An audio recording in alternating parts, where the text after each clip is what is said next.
January 8th, 2017. After my dad passed away around 1 a.m., Debbie and I had a talk in the garage. A lot was already said before I began this recording, which started at 3:51 a.m., less than 3 hours after my dad passed away, and Debbie had convinced me of lies and talked me into, or out of rather, my dad's 64 Chevy Impala four-door that had been family-owned and was supposed to continue to me. Of credit at his bank, a ready reserve, whatever it's called. You know, that if you didn't have enough money in your bank, this thing would cover your checks. Well, overdraft protection. Yeah. So I asked him, somehow I found out he had that. And I said, well, somehow, I don't know how I found out, but I think he needed money from me to make the payment on the overdraft thing. Mm-hmm. He needed to put money in his account. And I said, well, how much is that? How much do you owe on that thing? He said, about $500. And I thought, well, that's not too bad. Well, when I found out the truth, it was close to $5,000. Oh, Debbie. So that caused a great big fight between us because, you know, here's the thing with me. Just tell me what it is, and I'll deal with it. But if you lie to me, I'm pissed off. No, I big time pissed off. I agree. I gotta get attention. So I agree with you. I feel the same way about that. So the opportunity came up for us to take out a second mortgage on the house, and what he wanted to do was, we had this huge fight about it. So what he wanted to do was take out this second mortgage on the house, pay off the dam, pay off his overdraft protection, pay off another debt that was, well, it was like a second mortgage or something on the house, but it wasn't. We wanted to consolidate all this stuff. Mm-hmm. So we did all that. And I told him, I want you to pay that overdraft off, and I want you to have the credit line lowered no higher than $1,500. Yeah. Because you don't need that much protection, and if something happens to you, I'm responsible for that. And I could handle $1,500, but I can't handle thousands of dollars. Yeah. So, okay, he did that. He promised he did it. It was paid off. This is what he's telling me. It was paid off. He lowered the credit line to $1,500, and it would never get that high, and blah, blah, blah. Well, he was in San Juan last December. His bank statement came, and these are things, you know, he always checks the mail first. So anything he don't want me to see, he can just get rid of before I see it. Well, when he was in San Juan, I was checking the mail. And his bank statement came, and I looked at it, and his overdraft protection was just under $4,000, up to over almost $4,000, like $3,900 and something. And that's where he was at on it? Yeah. See, I didn't even really know how that overdraft protection worked until like last month when I applied for it at the bank, and I didn't want it for a credit line. I wanted it just to cover like when it's $2 or $3 over, and then they get the $36 whammy. You know that. Well, but I didn't know that it ran like a credit, and so that's a revolving account. Yeah, so you know what you're saying makes sense, but I wouldn't have known that a month ago. Okay, so I find this out in December, and of course I didn't say anything because he was sick and he was in San Juan and all of this. But when he was well enough,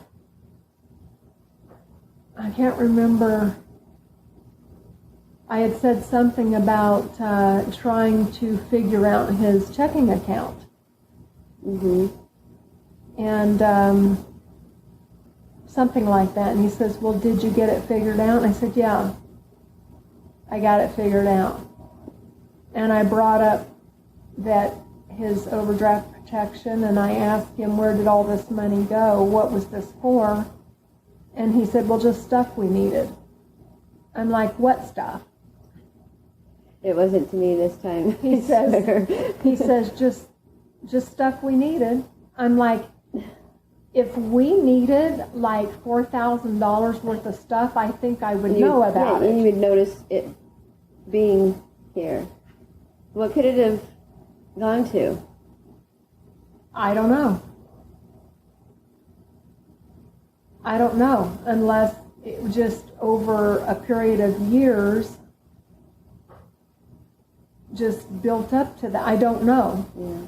There's no way to track that. So, and then his only thing was, well, I'm paying on it though. Well, he's paying on it because they automatically take it out of his account. This is what I think, is that instead of having the money to actually pay it, the overdraft protection would kick in and pay it every time. And then you start adding the interest in there, and then you have a check that needs covered somewhere along the line, and over a period of time, it just builds up to this. Mm-hmm. Well, I'm stuck with that debt. You know?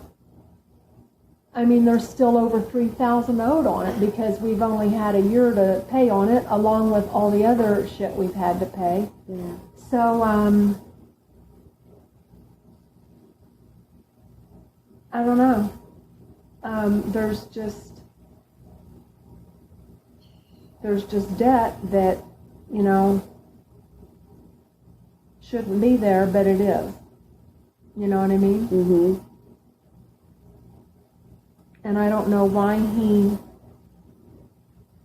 See, the overdraft protection should be, if you have it, to help you when you do overdraft, and then pay it off. But that's not how he used it. I think he used it as money I have that I can use. Right. That's how I think he, thought of it.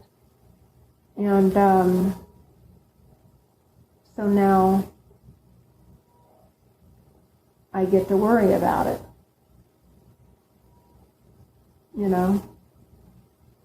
I thought that you were handling all the money all these years, because of the way you've been with money. Well, yeah, I was, but he still had his own checking account because his insurance for Rocky Mountain Health Plans, the Medicare, the Medicare comes out of the Social Security check before he gets it, but then the supplemental plan comes out of the checking account.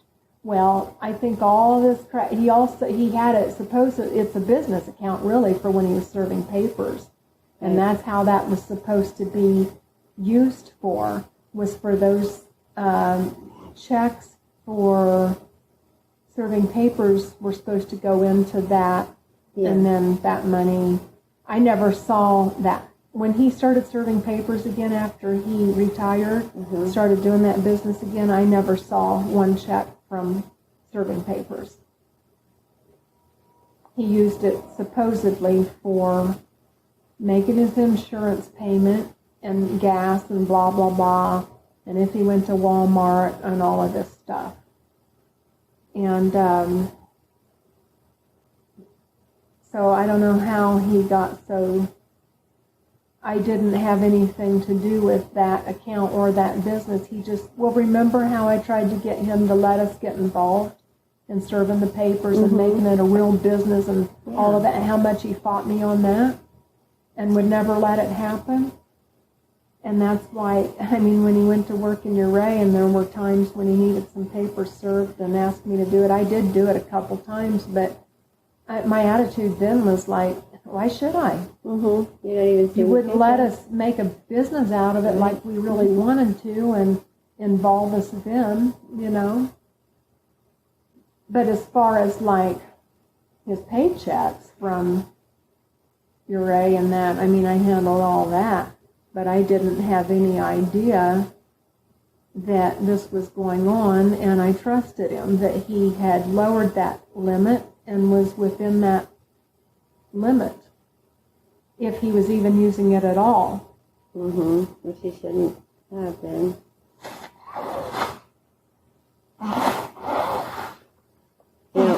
That's one thing my mom always talks about when she was married to him, is how bad he was with money. Yeah. And I've always said, well, he's with a Virgo now, and Virgos can like stretch. And And if I'm aware of something. Yeah. But when someone's going behind your back, and I mean, you don't know of money. I knew he had papers serving money coming in, and I assumed that he was doing his little business thing, and not, like I said, it wasn't until last December that I found out everything. And so, for me not having anything to do with it, now I'm stuck with it. Right. Doesn't make him a horrible person. No. It's just a thing, But I know what you mean. I wish I would have. It was either just, sometimes you just get to the point with things too where you're like, you just don't want to keep fighting about the same thing. So you just ignore it and hope that it's okay. You know what I mean? Yeah. Because I could have bitched every day, but I wouldn't have gotten the truth. That was the thing. It was like, I could ask questions, but when you figure out that you're not going to get the truth, why keep setting yourself up for a lie? I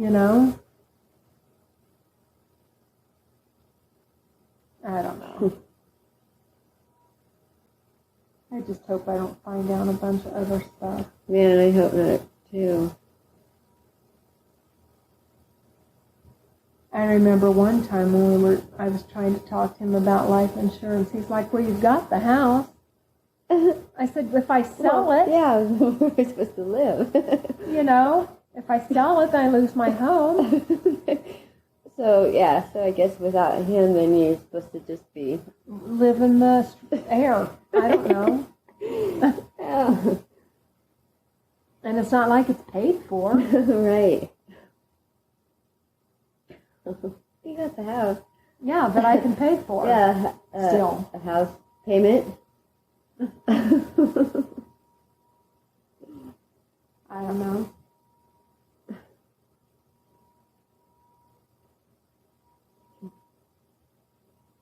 It's just always kind of been a problem, and even when you get the problem fixed and get the promises and this and that, everything seems to go along okay for 4 or 5 years, and then it just happens again. That's what happened, is everything was okay, and my trust was won back. And because I let my guard down, this happened again. And then being